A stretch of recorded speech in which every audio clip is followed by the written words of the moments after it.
This is Sports Spectrum, the sports and faith podcast where we bring Jesus into the conversation. Here's your host, Jason Romano. What's up, guys? Welcome to the show. I am Jason. This is Sports Spectrum. We always appreciate that you tune in and check out our show. We've got a great conversation today with Chris Davis, the Baltimore Orioles first baseman. That's coming up in just a second. Want to direct you to a few places. The first is our website, sportspectrum.com. That's a great place to go to stay in touch with all of what we have here going on at the Ministry of Sports Spectrum. Articles, podcasts, devotionals, all there for free for you at sportspectrum.com. And then we want to hear from you. Guests, ideas, stories. A lot of what we do here at Sports Spectrum comes from people like you who are listeners, who are encouragers of the work that we're doing and have great stories to tell or know someone who has a great story to tell. We've had a lot of guests on this podcast that have come on recommendation from people like you. So we'd love to hear from you. My email address, jason@sportspectrum.com. Great way to get in touch if you want to reach me for any reason, but particularly for Sports Spectrum and show ideas, guest ideas. You can tell your story. Reach me directly, jason@sportspectrum.com. Today on Sports Spectrum, we welcome our friend Chris Davis to the show, Baltimore Orioles first baseman. You know, Chris, he's been with the Orioles since July of 2011. He had an All-Star season in 2013, hit 53 home runs, 138 RBI. He finished third in the MVP race. In 2015, he hit 47 homers, drove in 117. He also led the league in home runs that year as well. Signed a big contract after the 2015 season, a 7-year deal with Baltimore. But off the field, he's also been a really influential person, donating to tons of causes. He was the Orioles nominee for the Roberto Clemente Award, which recognizes a player's humanitarian efforts each year from 2017 to 2019. That was Chris Davis. He's had almost 300 career home runs, has dealt with some injuries and some struggles on the field the last few years. But that contract that he signed, he's using it to do a lot of good as well. And he's doing it with Compassion International. That's one of the places that Chris and his wife Jill have decided to partner with and be a part of. And you guys know Compassion because they're a sponsor and partner with us here at Sports Spectrum.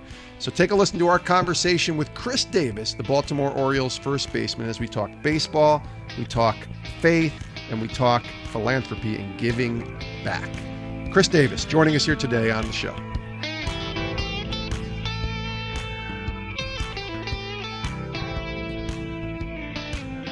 Chris, welcome, man. How are you? Thank you very much. I'm doing well, hanging out in Texas and getting geared up for Christmas. So I'm doing all right, man. Yeah, it's that time of year, the Christmas time, the holiday time. It's also the giving time. And one thing that was really cool with what I saw last week, and Sports Spectrum wrote a story on it, was that you and Baltimore Sun also did a story that you and your wife decided to make a large donation, $1 million, to Compassion International and the Fill the Stadium initiative. Compassion's a sponsor and a partner with us, obviously, at PAO and Sports Spectrum. And this Fill the Stadium initiative, we've been talking about it for a while. But when I saw your donation, I'm like, maybe we can get Chris on and talk a little bit more. Obviously, we'll talk some baseball in a little bit too, and certainly talk about your walk with Jesus. But giving and being a part of such an important initiative like Compassion, can you share a little bit about why you wanted to get involved in the Fill the Stadium initiative? So about almost a year ago, my wife and I went to the DR with Compassion International, and we partnered with them several years ago, but we never really had a chance to go on one of their trips just because of the way that our schedule plays out, our season, the timing of everything. So we went last January, and we're actually able to see some of the things that we had been supporting, meet some of the people that have really been the hands and feet for so many years. And it took it to a whole nother level. You know, I mean, when you are able to see the impact that you're having on a community and meet those people and talk to them and be around them, it just, it blew us away. And then obviously, fast forward a few months, the pandemic hits, and we hear about this Fill the Stadium initiative, and we had already been talking about doing something pretty substantial as far as just trying to help the global need for just the basic needs. And so we heard about the Fill the Stadium initiative and some of the athletes that were involved. And to me, that was probably the biggest pull. The fact that it was athletes in other sports, football, basketball, or not basketball, football, baseball, soccer. I'm trying to think who else. Golf, I think, is in there. Yeah. Golf. Yeah. I mean, and it's just, as athletes, we have such a unique platform, not only to, I don't want to say influence, because I know influencing is like a thing now, but Sure. to impact people. And not only that, but we get an opportunity to connect with a lot of people that come from a lot of different backgrounds. So when we saw that other athletes were into this initiative and we're kind of supporting it, man, we just we hopped on board. And then it kind of turned into a competitive thing. It's like, okay, well, what are people donating right now? Like, where, what are we talking about? It's like, well, so and so donated this. Or, oh, we can't be, like outdone. So it was really cool, and we've definitely never regretted a decision to join with Compassion or anything that they put their hands in. Yeah, they do great work. Fillthestadium.com is the website if people are listening. Fillthestadium.com. I'll mention it on the back end of the podcast interview as well, but people can go and donate right there, and it's all different levels. Obviously not a lot of us are as blessed as Chris Davis to have the finances to be able to promote to donate such a large amount, but we can all make a difference, right, Chris? No doubt. And that's the thing about it. It's not about how much you donate. It's just about getting involved, period. I mean, we're talking about meeting basic needs, food, clean water, just everyday things that we take for granted, that people are going without. And with as much pain and hurting as the world is going through right now, I mean, even $1, it goes a long way. It does not matter how much. It's just more about getting involved and getting behind it.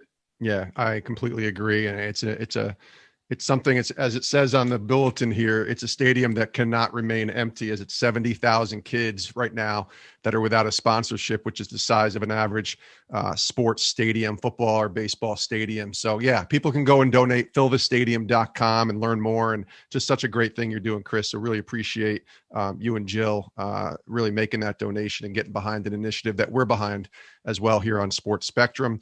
Let me ask you about 2020. What was this year like for you? I mean, obviously, from a baseball perspective, it's a weird year for every athlete that I've talked to. From a baseball perspective, you have a shortened season. You obviously went through a few injuries as well. But what was 2020 like when you think back now, what this year was like for you? Man, it feels like it was like the longest year ever. But I think it started out so promising. I put a lot of work in last off season to make some changes physically, get a little bit stronger, and kind of go back to some things that have helped me in the past that have proven to be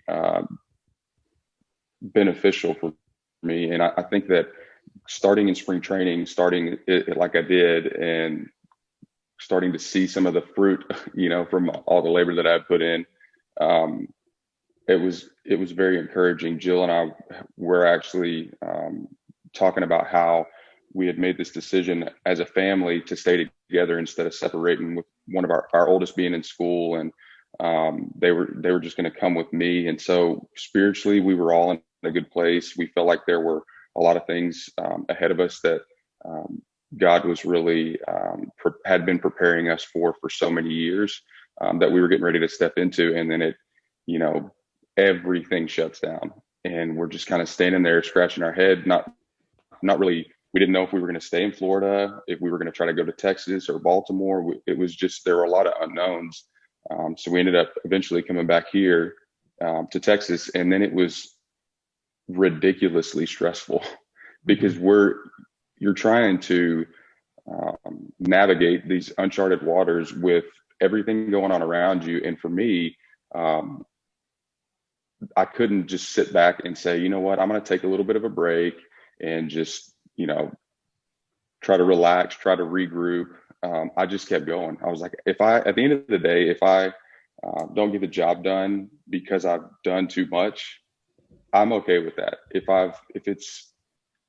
like this year, I ran into a bunch of injuries, and they were really the result of just overuse and overwork. I mean, my body just kind of started shutting down, but at least I can hang my hat on the fact that I did everything that I possibly could.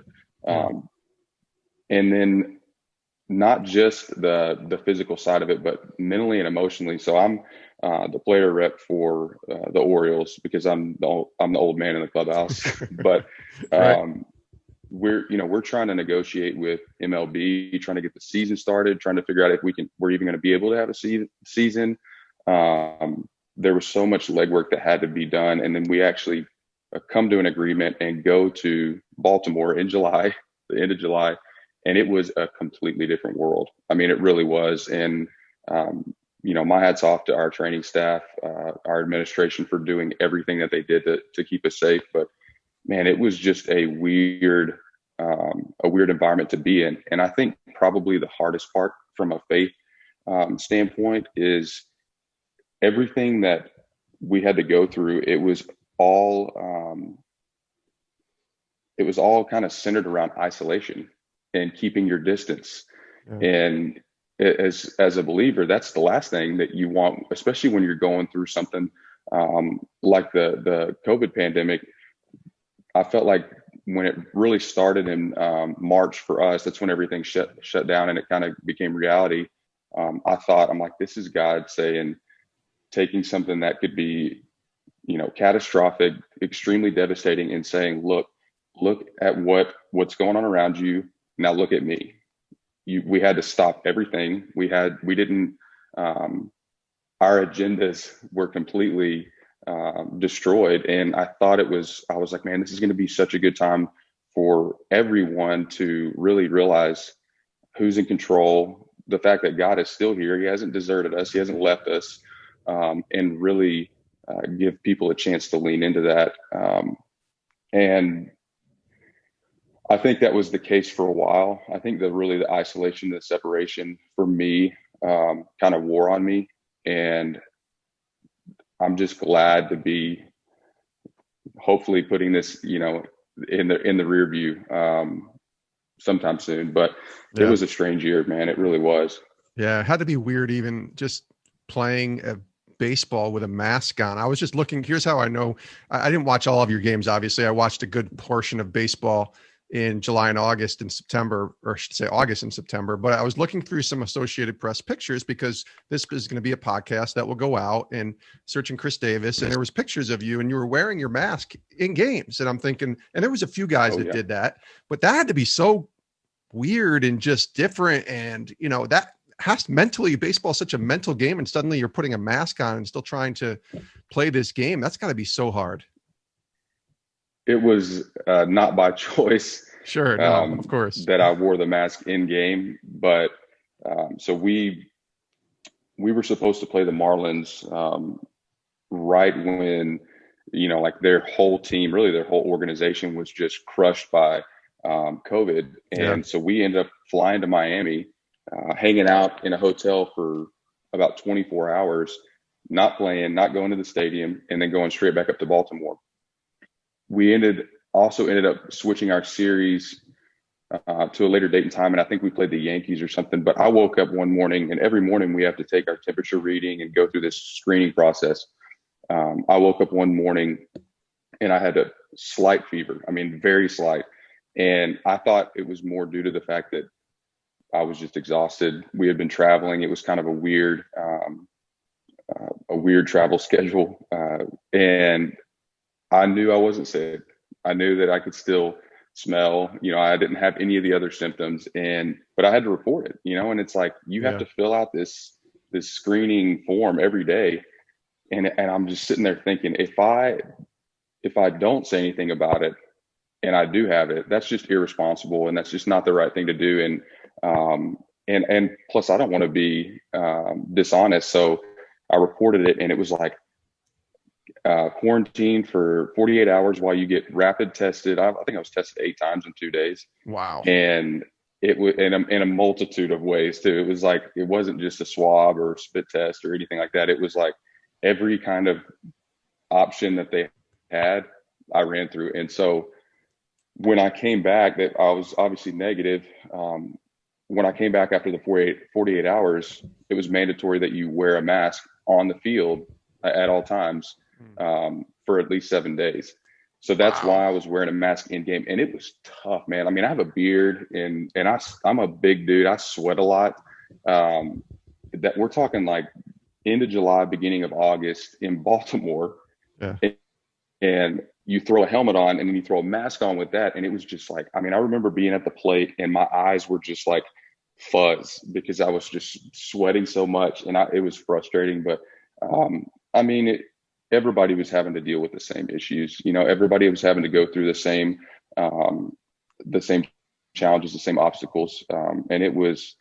I'll tell you one thing. I really think it opened a lot of people's eyes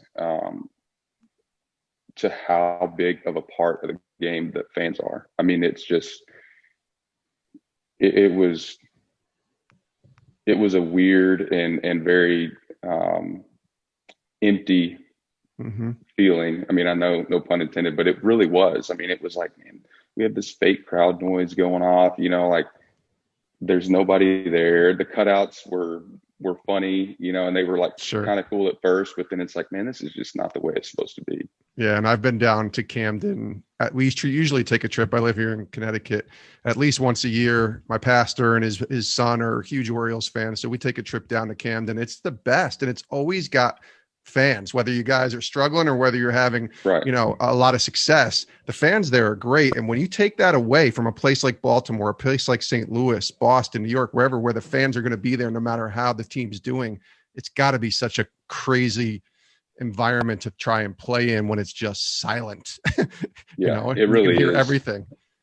It really, and the fact that, you know, it wasn't just one or two stadiums, the fact that nobody had fans, it really made a difference because I feel like we travel well. Our fan base travels well, especially on the East Coast. Yeah. But even as, you know, when you go to places like New York, Boston, Toronto, which was in Buffalo, you just the opposing fans, you know, the trash talk, the booze and stuff like that kind of gets you going. You know, as a player, it's like there's something to it. They kind of just like, all right, but just not having that, man, it was brutal. I'll tell you that much. Yeah. Let me ask you real quick. Your health, obviously you had some injuries at the end of last year. How are you? How's your health doing and getting ready for hopefully a 2021 season here? I'm doing well. I'm getting back to full strength. I had a lot of kind of nicks and bruises before we even started. The knee issue was something that I had kind of been dealing with a couple of weeks before we even went back. And so I was like, do I say something? You know, I've gone through all of this and we're just about to start playing games. I've got to at least give it a shot, you know, and I can play through pain. I've done it before. That's, as an athlete, that's just something that I feel like it's ingrained in you. And it got to the point where I wasn't effective. I wasn't productive. I think our manager, I think everybody, our training staff, just even my own teammates could see that I wasn't right physically. And it was tough, but it was, you know, like I said, if I had to go back and do it over, I probably would have done the same thing because I just couldn't allow myself to sit down and check out over the break. And the hardest part about being injured was, once again, the isolation thing, because you have to come in early, you know, before the team gets there, get all your stuff done. It's basically you and another guy, another trainer, and then you go home. So it's like, man, I didn't get to hang out with my teammates and see them and be in the team rep and the veteran guy. And really, I feel like it's my clubhouse. It was hard not to be there with those guys. So I tried to Zoom call. I would text guys. I watched the games, but it just wasn't the same. We'll get back to our conversation with Chris Davis in just a second. I want to tell you a little bit more about what we talked about in the beginning of the conversation with Compassion International, our partners and sponsors here at Sports Spectrum. 70,000 kids without a sponsorship. It's really bad right now. Children around the world living in poverty, facing unimaginable circumstances as a result of COVID-19, and communities in poverty are facing shutdowns and restrictions, just like we are, but without any safety net. So hardworking day laborers, most of the families Compassion serve, work each day in order to buy food for that day and maybe the next. And where many of us have stocked up for days or weeks at a time, I can think about all the people that went and bought toilet paper when we first had this pandemic and there was a shortage there. Well, we were stocking up for days and weeks at a time. These people overseas around the world, they have neither the income or even the refrigeration to afford to stay at home. So as a result, parents are forced to make unthinkable choices between going to work and risking infection, or not going to work and facing hunger and starvation. COVID-19 has multiplied their needs exponentially, and they need help.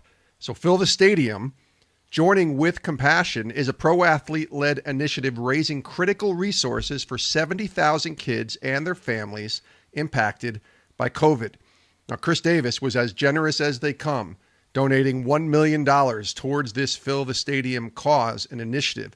But we're going to need more. We're going to need your help to partner with us and Compassion and the pro athletes to help fill the stadium for an urgent need of support in a dire situation right now for kids overseas. Every empty seat, 70,000, represents one child who needs support for the critical next 12 months. This is a stadium that cannot remain empty.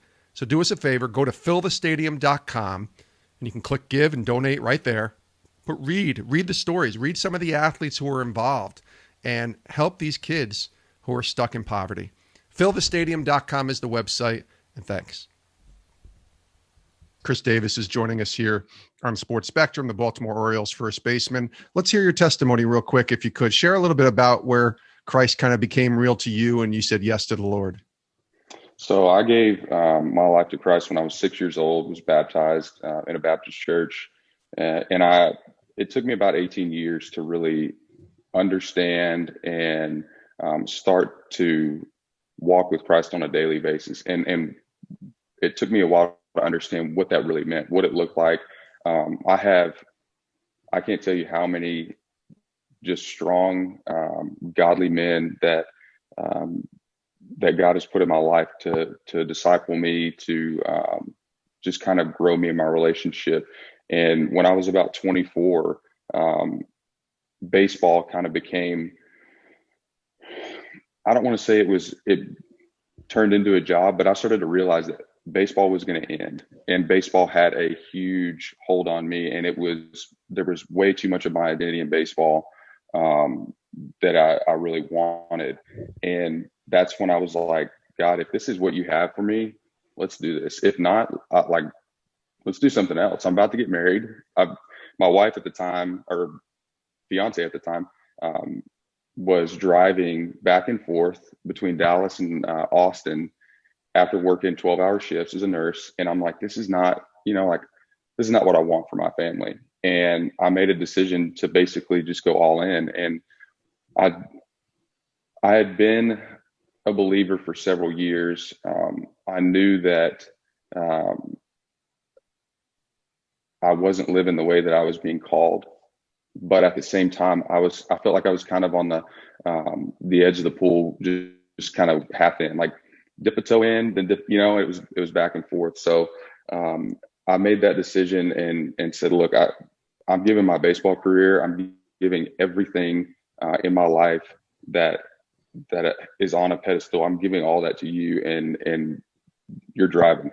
And I was traded to Baltimore a few months later. We got involved. As soon as we got to Baltimore, we started connecting with people in the city, and it has been the craziest but most amazing ride. And even though I've been through a lot, and we've seen struggles and faced obstacles, I don't think I would change it, to be honest with you. I really don't, because it's made me who I am. Mm-hmm. I want to ask you about that, because obviously it's well documented on the struggles you've had on the field the last few years. How are you able to tune out that noise and continue to push forward? And even, like you just said, say that you wouldn't change anything in the midst of those difficult times, to be able to still kind of find joy and find yourself rooted not in baseball, but in something bigger. It was tough. It was tough at times and really, really tough. I would say the end of 2018, that was probably the end of 2018, the end of 2019 were particularly tough stretches because I felt like I had just been through the fire over and over and over. And throughout the struggles that I faced over the course of my career, I always had peace that God was at work. And I felt like there were instances where I really needed something tangible to kind of hold on to. And God provided that, whether it was through a relationship, whether it was through, some kind of serving that we did in the community. And I think that was a big part too. Being active and not just sitting there and with my hands on my head saying, what do I do? I never lost sight of the fact that God was at work and that he was going to do something good. He was going to bring something good out of this, whether it was through baseball or after baseball. But I also had a lot of really awesome people in my life that were picking me up and checking in with me and making sure that I was staying grounded. But man, it's the hardest thing you'll ever do. I told my 6-year-old daughter that last night. She's like, why is following God and Jesus so hard? Mm. Yeah. And I said, because it requires everything. It requires all that you have. And I said, and it requires you to surrender that. And it's really hard. I said, it's the hardest thing you'll ever do in your life, but it's the best decision that you could ever possibly make. Well, especially when you're talking about a faith that is not performance-based. It's about who Christ is, not about what we can do. And you play a sport and sign a very large contract that is all about performance, right? That's got to be a hard sort of line to kind of figure out, okay, I know I have to perform and get, and do well for my team, but my identity is not found in performance. Right. And that's funny that you bring that up, because I had not once thought about that throughout this whole thing about how our faith is not performance-based. And it was when we entered free agency that offseason, getting ready to go through it, Jill and I both sat down, we talked, we prayed, we planned as best we could. But we ultimately agreed that whatever we were given, that it was directly from God and that it wasn't our money. It was God's money. We were just being entrusted as stewards of that money. So I think that really changed my perspective on how I viewed the contract. I think it helped a lot, but at the same time, the competitor in me, I think the man that I am, I wanted to succeed. I wanted to do well. I wanted to, be there for my teammates, for the organization, for our fans. And that's probably taking more out of me. Just that desire, to be the player that I know I can be, that has just emotionally just drained me over the years, not seeing the results that I want to on the field, excuse me, and feeling like, I'm letting people down and not living up to what I should be. But that's also why we've continued to do the things that we've done in the community, because we want to be remembered we want our legacy to be about God and not about baseball. And we want it to be bigger than the game of baseball. Well, that's why I think, because there is obviously a lot of pressure when you sign a very large contract, and there's obviously a lot of the world coming at you in probably a lot of good ways, I would say too, but also some very difficult ways. Turning that around and saying, okay, whatever happens on the baseball field, and we have this amazing blessing from God, let's use it, like you guys said, to give back and to serve. That has to have helped alleviate all of the, whatever you want to call it, negativity that might come, whether it's from fans or whoever, the press, to be able to say, yeah, but I understand that maybe I'm not performing well, but I'm going to steward this properly. Yeah. I mean, it's definitely helped. I think it's really strengthened us in our relationship with each other, meaning me and Jill, and then also in our relationship with Christ.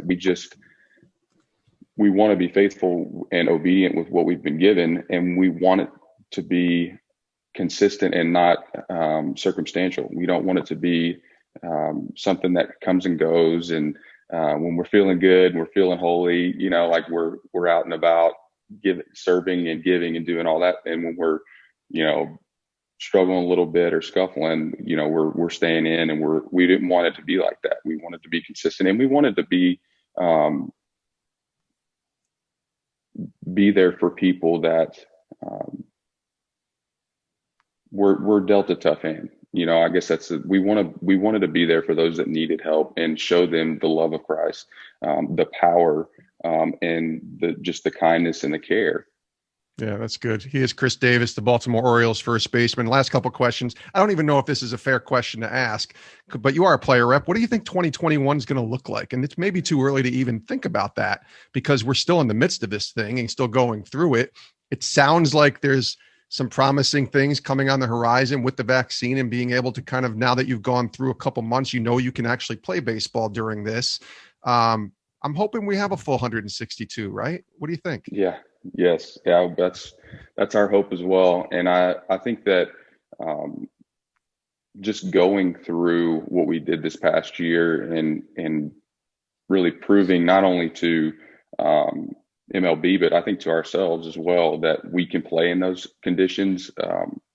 It was a big step for us. Obviously, our number one goal is to play 162 games and to do so with fans.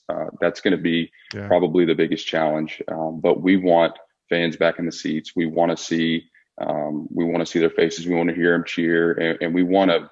I mean, it's going to have been a year, probably almost a calendar year, for us to even have seen our fans. Yes. So there's going to be I'm sure there's going to be some emotion when we are full throttle and they're allowed to go back to games. But it's still, there's so much to work through. And like you said, there are some promising things on the horizon, but this thing's firing back up again, and we're hitting the second wave. So I think timing is going to be huge. And we'll continue to grind out these 3.5 hour Zoom calls. Yeah. And hopefully I can we get imagine, something accomplished. Yeah, I know those Zooms are not fun at all. Well, listen, this has been so awesome. Thanks for spending the time with us. My last question for you, and it kind of goes back to 2020, but from a spiritual perspective, from a God perspective, what do you think is the great lesson that the Lord showed you or has taught you this year in 2020? What's that lesson, Ben? The thing that I felt like God just kept reiterating to me was that I'm still here. And it doesn't matter what you're going through. It doesn't matter, what's going on around you. I'm still here. And even when it can seem like there's little to no hope, even when it seems like there's no way out, or that there's not even a light at the end of the tunnel, God is still there, and He is always going to be there, and He knows way more than we do. Yeah. And he loves us, and He's going to take care of us. So that was really the thing that I felt like He just was driving into me this whole time. That's good. Chris, you're a good sport, man. And again, thanks for all your work with Compassion International, our sponsor and partner here at Sports Spectrum. It's the Fill the Stadium initiative. FillTheStadium.com is the website. Chris, thanks, man. We'll be rooting for you in 2021. And hopefully, we, like you said, we get 162 wins. So thanks for joining us. Thank you for having me. And many thanks to Chris Davis, the Baltimore Orioles first baseman, for joining us here today on Sports Spectrum.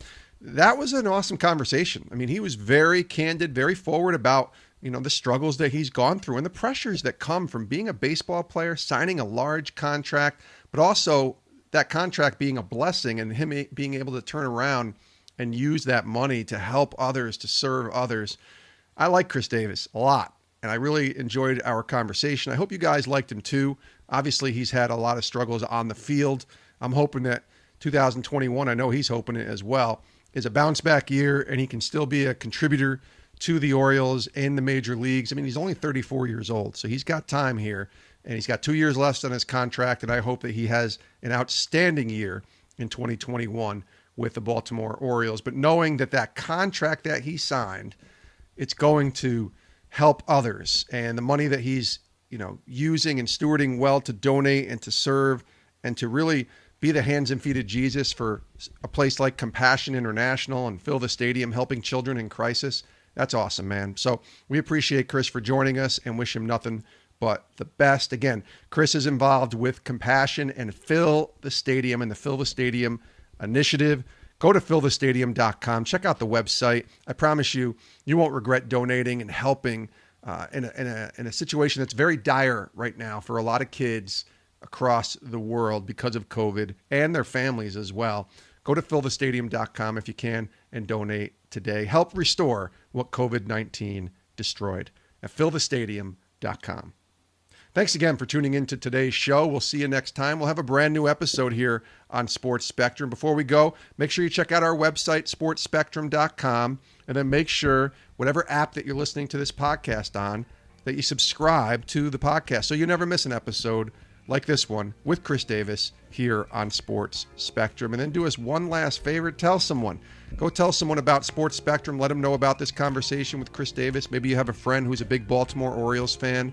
Maybe you have someone who you just want to share this podcast with and let them know about the intersection of sports and faith. We would be so appreciative. Thank you again for tuning in, and we'll see you next time right here on Sports Spectrum. My name's Jason. Love you guys. Have a great rest of your day.